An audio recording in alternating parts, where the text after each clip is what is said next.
You reach the mountaintop. The view is breathtaking. Everything you worked for is finally yours. The career, the recognition, the clarity. You've done the inner work. You've faced your shadow. You've integrated your wounds. You are by all measures awake. And yet there's a hollowness you can't name, a quiet terror that whispers in moments of stillness. Something feels wrong, but you can't point to what it is, because on paper everything is right. This is the crisis no one talks about, the hidden collapse that comes after awakening. Carl Jung called it the second death, and he warned that it destroys more seekers than the darkness ever did. Most people think awakening is the finish line. Jung knew it was just the beginning of the real test, because once you've cleared the fog, you're left standing in a vast empty field with one terrible question. Now what? Today we're going into the territory Jung mapped, but rarely spoke about publicly. The place where success turns hollow, where clarity becomes crushing, where awakening itself becomes the trap. This isn't about going backwards. It's about what happens when you go so far forward that the ground disappears beneath you. And if you've ever felt empty after achieving what you thought would complete you, you're not broken. You're right on schedule. Let's begin. Jung saw it over and over in his practice. High-functioning individuals, brilliant minds, people who had done the therapy, read the books, meditated for years. They'd integrated their shadow, faced their trauma, become whole, and then they'd sit in his office and say, "I don't know why I'm here. Everything is fine, but I feel like I'm disappearing." He called this the post-integration crisis, and he believed it was more dangerous than any neurosis because it had no obvious enemy to fight. When you're struggling, you have something to push against. When you're wounded, you have something to heal. But when you've healed and you still feel empty, that's when the real fear sets in. Most people experience awakening as a release. The mental chatter decreases. The anxiety loosens its grip. You start to see patterns instead of chaos. Life becomes lighter. And for a while that's enough. But then something shifts. The lightness starts to feel like weightlessness. The peace starts to feel like numbness. You look at your life, the life you built, the person you became, and it feels like you're looking at a stranger's belongings. Jung described this as the loss of the personal myth. You've outgrown your old story, but you haven't found a new one yet, and humans can't survive without a story. We need meaning like we need oxygen. So what happens? You start grasping. You chase new projects, new relationships, new systems of belief. You try to recreate the intensity of the awakening itself, but nothing sticks. Because you're not looking for something new. You're looking for a reason to keep going. This is the void after victory, and Jung said it's where most awakened people get lost. Not because they failed, but because they succeeded too well. Here's where it gets tricky. When you first awaken, there's a surge of power. You see things others don't. You understand patterns. You feel connected to something larger. And for the first time, maybe ever, you feel significant. Jung called this inflation, and he said it's one of the most seductive traps on the spiritual path. Inflation happens when your ego identifies with the awakened state. You start to believe that you are special because you've awakened, that you're different from the sleepers, that you've reached a level most people will never touch. And the culture reinforces this. Spiritual communities reward awakening with status. Social media celebrates breakthrough moments. Everyone wants to be the person who got there. But here's what Jung knew. The moment you think you've arrived, you've already started to fall. Because awakening isn't a trophy. It's a doorway. And if you stand in the doorway congratulating yourself, you never actually enter the room. Inflation feels like confidence. It feels like clarity. But underneath, it's just the ego wearing a new costume. And the ego doesn't care if the costume is spiritual or material. It just wants to be special. Jung saw this destroy people. They'd have a profound awakening, then spend the rest of their lives talking about it, teaching it, building an identity around it, and slowly, without realizing it, they'd become more rigid than they ever were before. The awakened ego is more dangerous than the sleeping one because it believes it's beyond criticism. It mistakes insight for immunity. It thinks that because it can see the game, it's no longer playing. But you're always playing. The only question is whether you know it. And here's the cruel part. The emptiness you feel after awakening, that's often the inflation deflating. It's the moment when the high wears off, and you realize that seeing the truth didn't make you special. It just made you responsible. And responsibility, Jung said, is the heaviest burden a human can carry.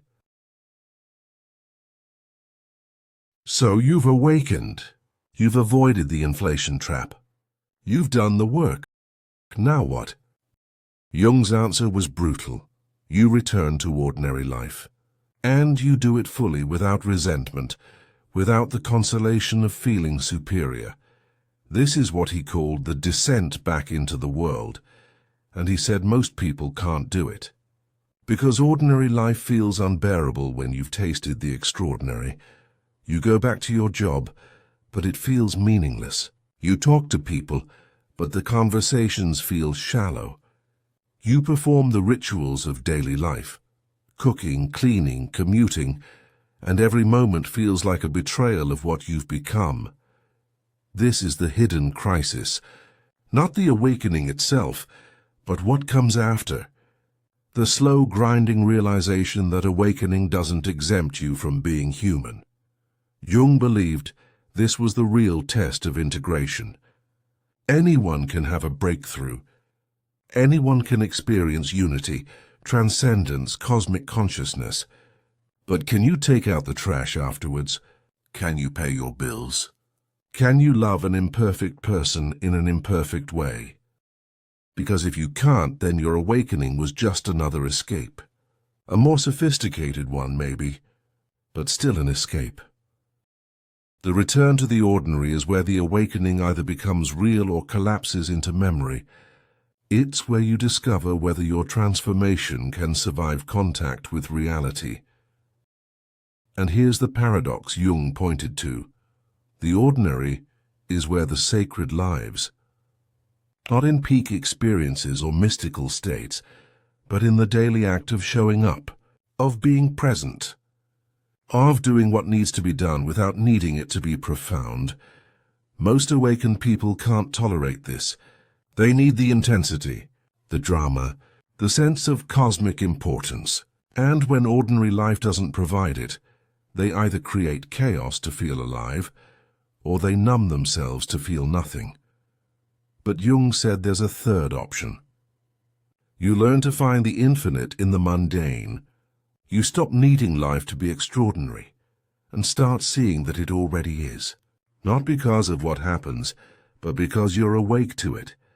This is the shift from awakening to embodiment. And it's not a peak. It's a plateau.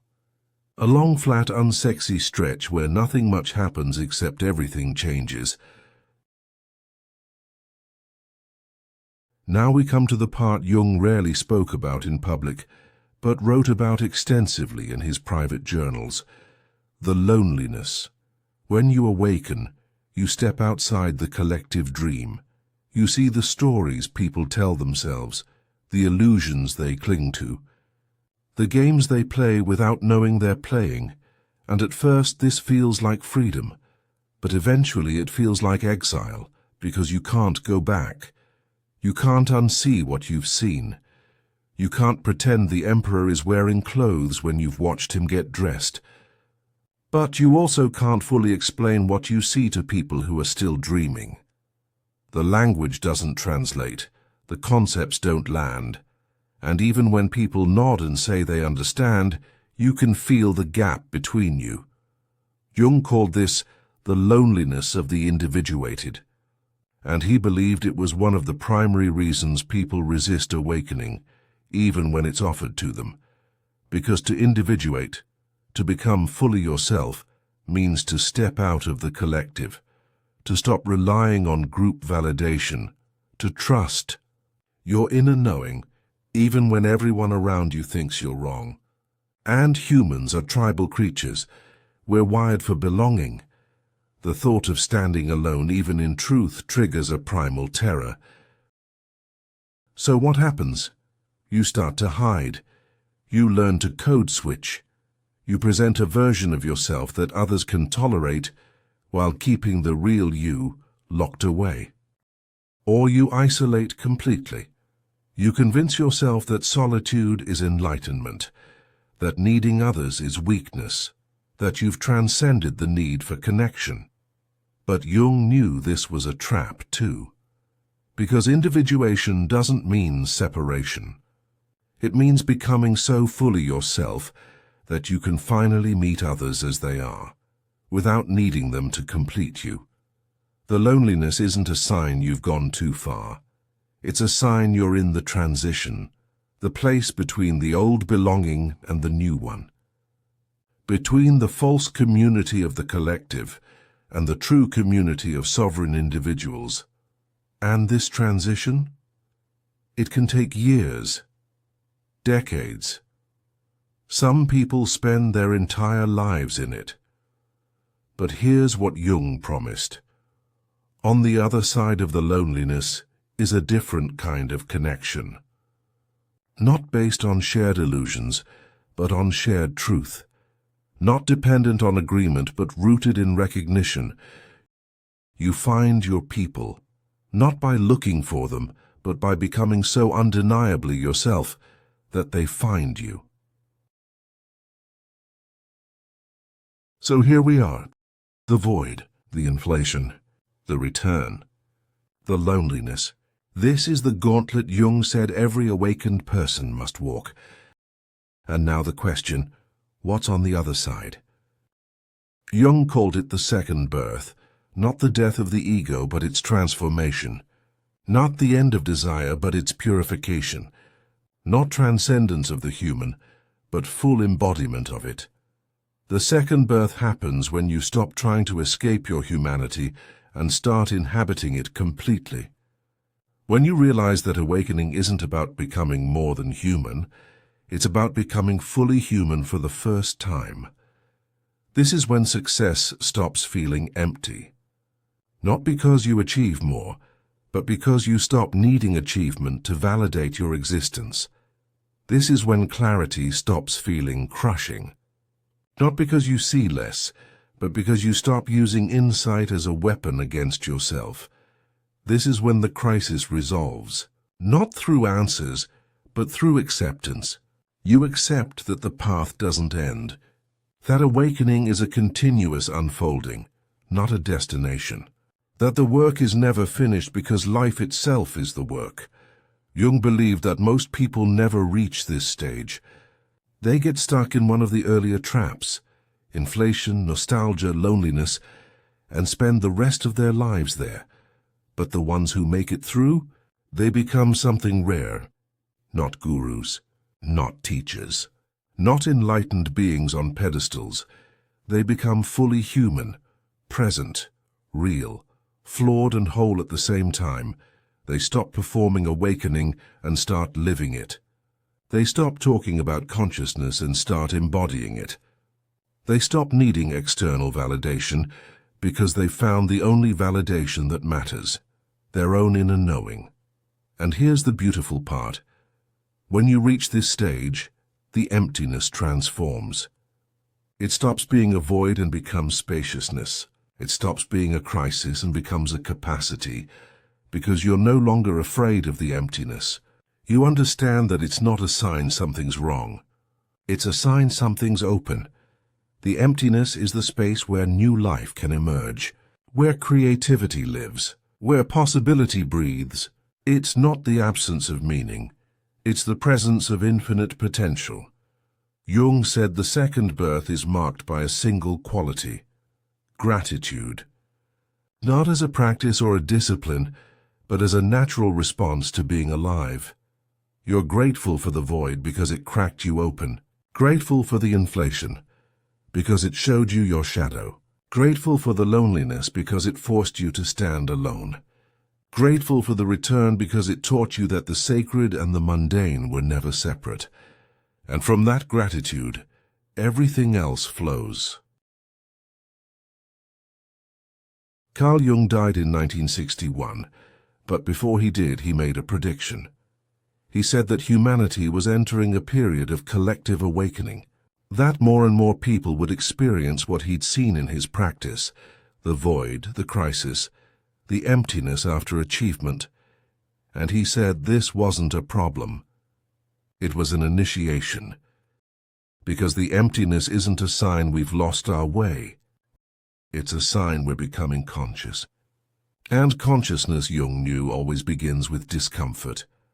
The crisis you feel after awakening is the old world dying and the new one not yet born.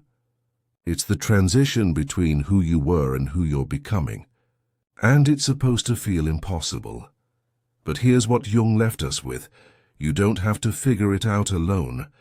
You don't have to have all the answers. You don't have to be perfectly awakened or perfectly integrated. You just have to keep going. One day, one breath, one moment of presence at a time. Because the path doesn't end when you awaken. It begins. And the emptiness you feel, that's not failure. That's readiness. Readiness for the second birth, for the life that's waiting on the other side of the crisis, for the version of you that can hold success and emptiness, clarity and confusion, power and humility all at once. Jung believed we were capable of this, not some of us, all of us. And if you're feeling empty right now, even after everything you've achieved, even after all the work you've done, you're not broken. You're exactly where you need to be. The second death is real, but so is the second birth. And it's waiting for you.